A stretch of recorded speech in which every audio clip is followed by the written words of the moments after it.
여러분 안녕하십니까? 광주 MBC 뉴스투데이 시작합니다. 먼저 오늘의 주요 뉴스입니다. 광주 학동 참사 책임자에 대한 1심 판결이 나왔습니다.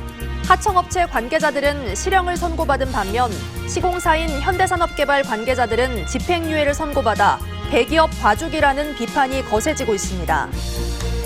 복합 쇼핑몰 사업에 대한 유통 대기업들의 경쟁이 가시화되고 있는 가운데 광주시가 관련 구상안을 공식적으로 제안했습니다. 태풍 같은 자연재해 때 농민들이 피해를 보상받을 수 있는 재해보험이 마련돼 있지만 현실과 동떨어진 정책 기조 탓에 농민들의 외면을 받고 있습니다. 여수에서 주상복합 아파트 공사로 주변 상인들이 소음과 분진 피해를 호소하고 있습니다. 17명이 숨지거나 다친 광주 학동 참사 발생 1년 3개월여 만에 책임자들에 대한 1심 판결이 나왔습니다.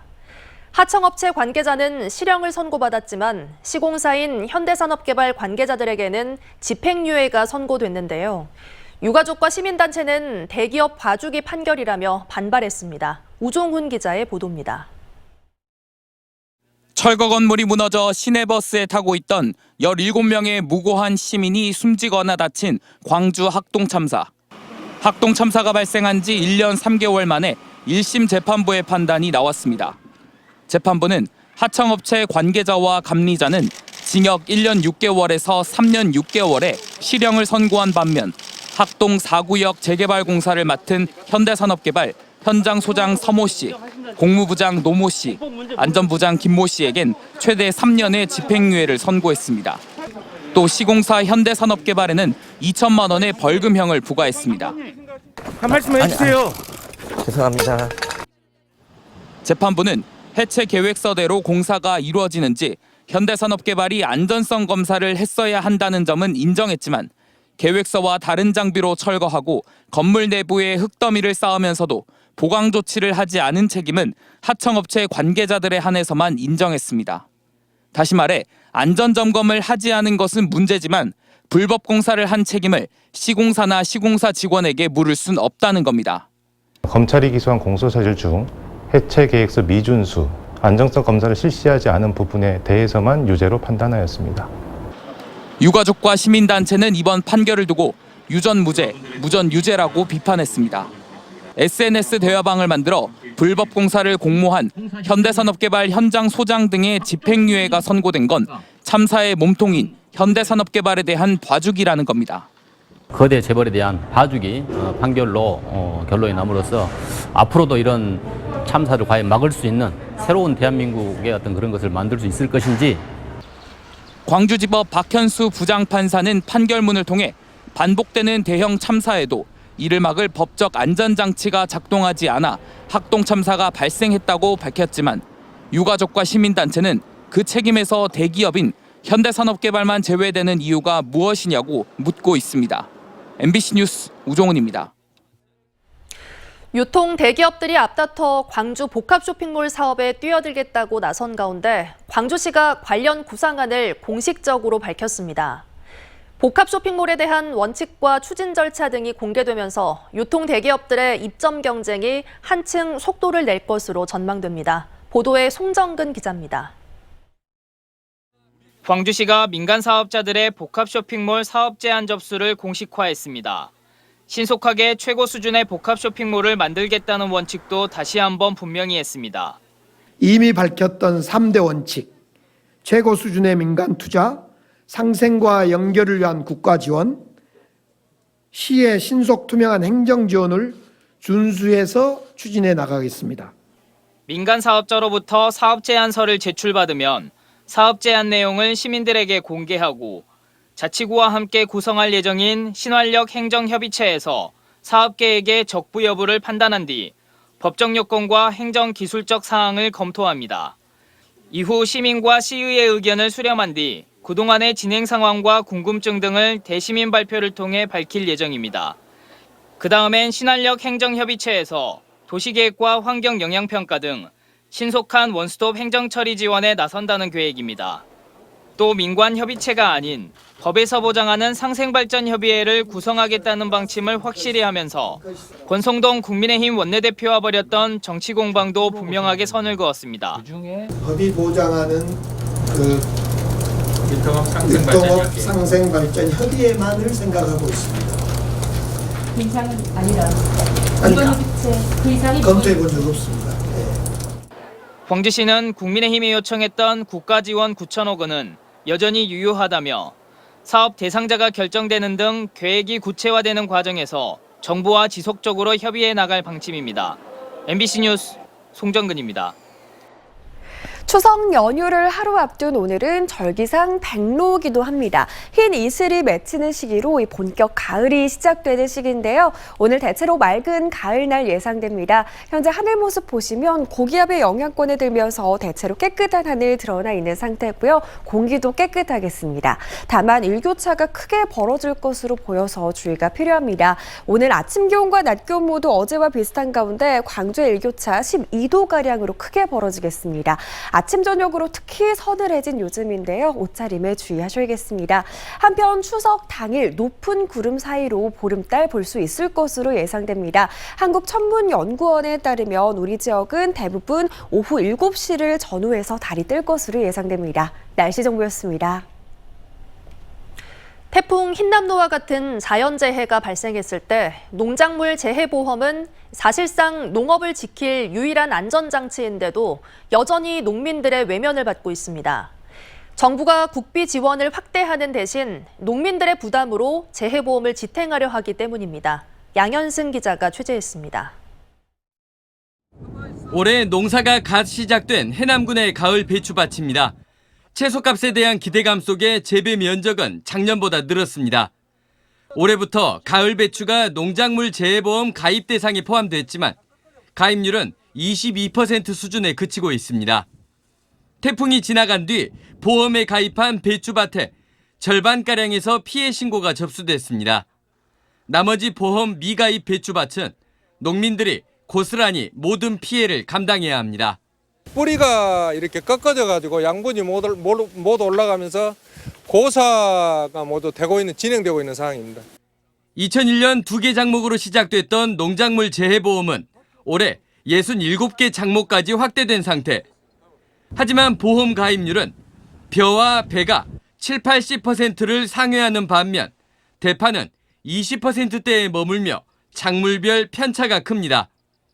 전남의 경우 올해부터 전체 보험료 중 농민은 10%만 실제 부담하도록 지원하고 있지만 가입률은 매년 그 수준. 농작물 재해보험은 까다롭다는 인식이 크기 때문입니다. 지금 피해 조사가 끝나야만이 우리가 이제 좋은 거 좀 골라서 할 수 있거든요. 근데 여기서 보다시피 좋은 것이 하나도 없어요. 최근 5년간 전남에서 지급된 농작물 재해보험금은 6,400억여 원. 이 가운데 80%가 2018년에서 2020년 사이 발생한 자연재해에서 비롯됐습니다. 보험사의 손해율이 커진 뒤 보험 체계가 바뀌었는데 농민들의 부담이 커졌습니다. 굳이 따지자면 자연재해의 귀책 사유는 하늘에 있지만 농민들에게 책임이 전가되면서 보험료 할증률은 작년부터 30%에서 50%로 높아졌습니다. 보험 가입 금액 산출 기준, 과수농가에서 열매를 쏟기 전 발생한 피해 보상 비율, 보험금의 자기부담 비율 역시 2020년부터 농민들에게 불리한 조건으로 악화됐습니다. 자연재해로 인한 어떤 피해는 농업인의 귀책 사유다기보다는 이상기후로 인한 어떤 피해이기 때문에 정부가 좀 책임감을 가지고 무엇보다 국비 지원 확대 대신 할증률을 높여 재해보험을 지탱하려는 현재의 정부 기조로는 날로 커져가는 자연재해 위험에 대응하기 쉽지 않아 보입니다. MBC 뉴스 양현승입니다. 제11호 태풍 흰남노로 인한 피해 집계가 계속되는 가운데 현재까지 전남 지역의 잠정 피해액이 61억 5,400만 원으로 나타났습니다. 전남에서는 벼와 배추 등의 농작물 피해가 1,374헥타르 40억 원대로 집계됐고 하우스와 축산시설 등의 파손으로 13억 원대 시설물 피해가 발생했습니다. 수산 분야에서도 양식장 폐사와 선박 침수 등으로 피해액이 9억 원을 넘어섰고 선착장과 여객터미널 등 공공시설도 24곳이 파손 피해를 입었습니다. 광주 전남 지역 자치단체가 태풍 흰남노로 피해를 입은 영남 지역에 온정의 손길을 보내기로 했습니다. 강기정 광주시장은 기자간담회에서 이번 태풍으로 인명피해를 입은 포항시 등 영남 지역의 아픔을 나누기 위해 자원봉사자 80여 명을 현장에 지원하기로 했다고 밝혔습니다. 김영록 전남지사도 경북 지역에 세탁차 2대와 밥차 1대를 우선 지원하고 자원봉사자와 의용소방대 130여 명을 최대한 서둘러 보내기로 했다고 발표했습니다. 대형 공사로 인한 피해를 호소하는 민원이 잇따르고 있습니다. 여수의 주상복합 아파트가 들어서면서 상인들이 소음과 분진 탓에 정상 생활을 하기 힘들다고 하소연하고 있습니다. 김단비 기자가 취재했습니다. 창틀에 시꺼먼 먼지가 수북이 내려앉았습니다. 바닥을 손으로 쓸자 먼지가 그대로 묻어나옵니다. 여수시 학동의 지하 5층, 지상 35층 규모의 주상복합 아파트 공사가 진행되면서 인근 상인들이 분진 피해를 호소하고 있습니다. 제가 이쪽에서 지금 영업을 하는데 방 하나를 아예 손님방을 사용할 수가 없어요. 먼지가 많이 생기니까 문을 못 열어놓게 해요. 소음은 더 심각합니다. 공사장으로부터 불과 1m가량밖에 떨어지지 않은 한 고시텔은 운영에 직격탄을 맞았습니다. 지금 다 퇴실하시고 방 보러 오신 분들도 소음이 그렇게 많이 일어나는데 누가 여기서 거주를 하려고 하겠습니까? 지금 방이 다 비어있는 상태입니다. 민원을 넣어도 그때뿐 나아지는 게 없다는 것도 문제입니다. 공사장 현장에는 소음과 분진 측정기가 마련돼 있는데 제대로 작동되지 않고 있습니다. 기준치 이상의 소음이 확인되면 행정 조치를 받게 되지만 분진의 경우 마땅한 기준이 없다 보니 전적으로 업체에 맡기고 있는 실정입니다.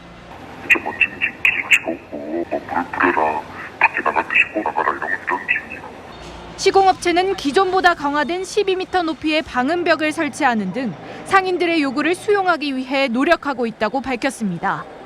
다만 피해 보상을 놓고 입장이 갈려 현재 협의 중에 있다고 전했습니다. 매출이 줄어들면 안 되기 때문에 저희들이 그 객실 이용하는 제한하고 그리고 기타 보상도 말씀을 드렸어요. 근데 금액이 너무 과하게. 시공업체는 기준치 이상의 소음으로 지난달에만 3차례 행정처분을 받았고 공사 작업 시간도 위반한 것으로 확인됐습니다. 공사로 인한 민원이 잇따르면서 오는 13일 국토관리청의 현장 실사가 진행될 예정입니다. MBC 뉴스 김담입니다. 올여름 6월 말부터 7월 초 사이 광주 전남은 기상관측 이래 가장 더웠던 것으로 나타났습니다. 광주지방기상청은 올해 6월부터 8월 여름 동안 광주 전남 평균 기온은 최근 30년간 평균 기온보다 1도 높은 25.2도로 기상관측 이래 역대 4위라고 밝혔습니다. 특히 6월 말부터 7월 초 사이 전남의 기온은 27.3도로 기상관측이 시작된 1973년 이후 가장 높았고 열대야 일수도 21일로 평년보다 열흘 많았습니다.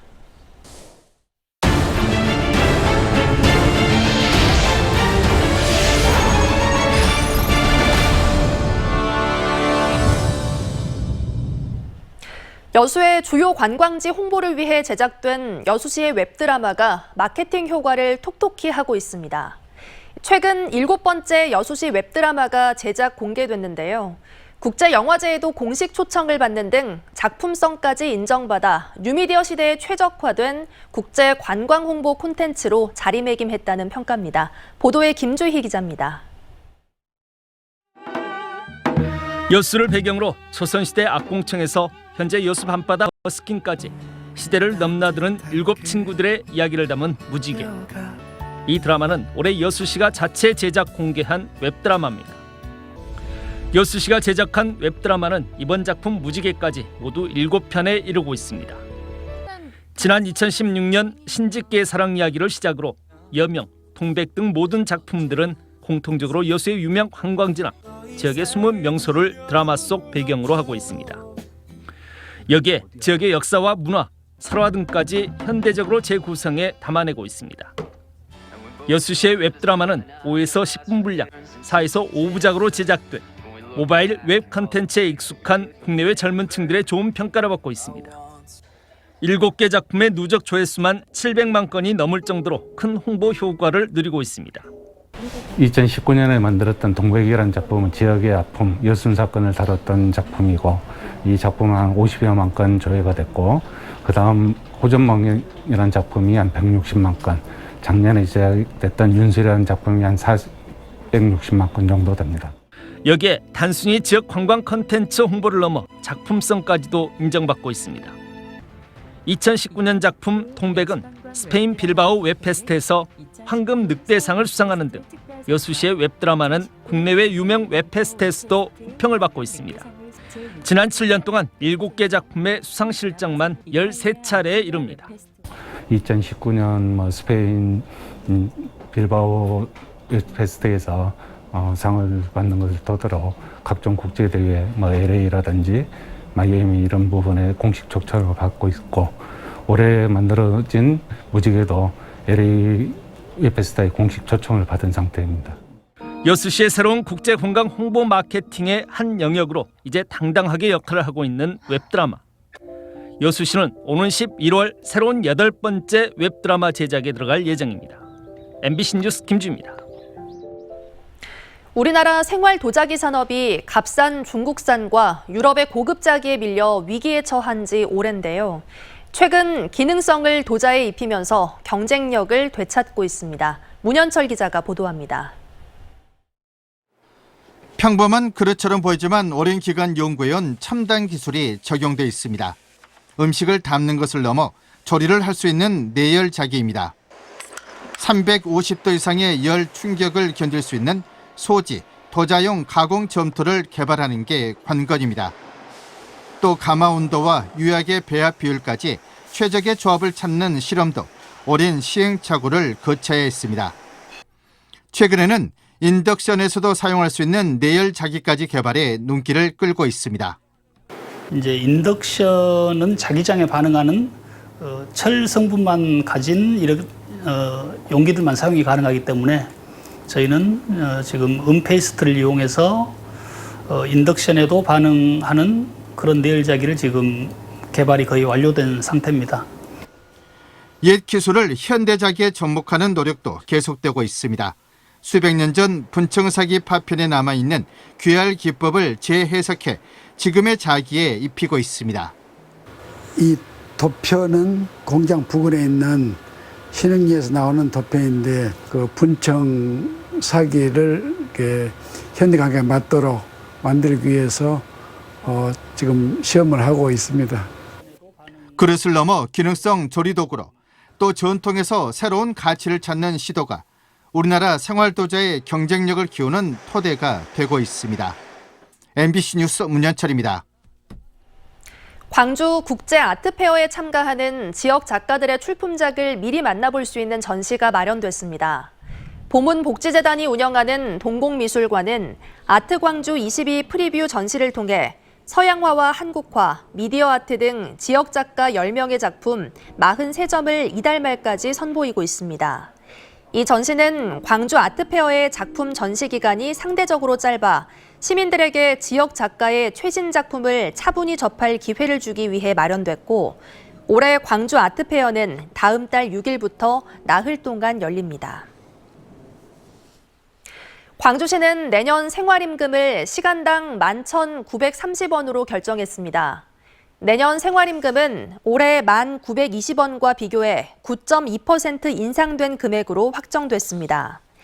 생활임금 산정은 최저생계비와 물가 수준을 고려해 생활임금위원회 심의를 거쳐 최종 결정된 것으로 내년 1월부터 광주시와 공사, 공단 등 소속 근로자에게 일제히 적용됩니다. 추석 연휴를 하루 앞둔 오늘은 절기상 백로기도 합니다. 흰 이슬이 내리는 시기로 본격 가을로 접어드는 시기인데요. 오늘 대체로 맑은 가을날 예상됩니다. 하늘 모습 보시면 고기압의 영향권에 들면서 깨끗한 하늘 드러나 있고요. 오늘 공기마저도 깨끗하겠습니다. 다만 일교차는 크게 벌어지겠습니다. 아침 기온과 낮 기온 모두 어제와 비슷한 가운데 오늘 광주의 일교차 12도가량으로 크게 벌어집니다. 아침 저녁으로 특히 서늘해진 요즘입니다. 체온 조절에 신경 잘 쓰시기 바랍니다. 한편 추석 당일에는 높은 구름 사이로 환한 보름달을 볼 수 있을 것으로 예상됩니다. 한국천문연구원의 자료에 따르면 우리 지역에 달 뜨는 시각은 오후 7시 전후가 될 것으로 예상됩니다. 광주의 현재 기온 17도 안팎 보이고 있고요. 장성과 나주의 현재 기온 14도 안팎으로 쌀쌀하게도 느껴지는 날씨입니다. 한낮 기온은 29도 안팎까지 오르면서 한낮에는 덥게 느껴질 수 있겠습니다. 목포의 낮 기온 27도 보이겠고요. 순천의 낮 기온 29도까지 오르면서 일교차 매우 크게 벌어지겠습니다. 바다의 물결은 최고 1m에서 1.5m로 잔잔하게 일겠습니다. 추석 연휴 기간 동안에는 구름 많거나 흐린 날씨가 이어질 전망입니다. 날씨 정보였습니다. 이상으로 뉴스 마칩니다. 함께해 주신 여러분 고맙습니다.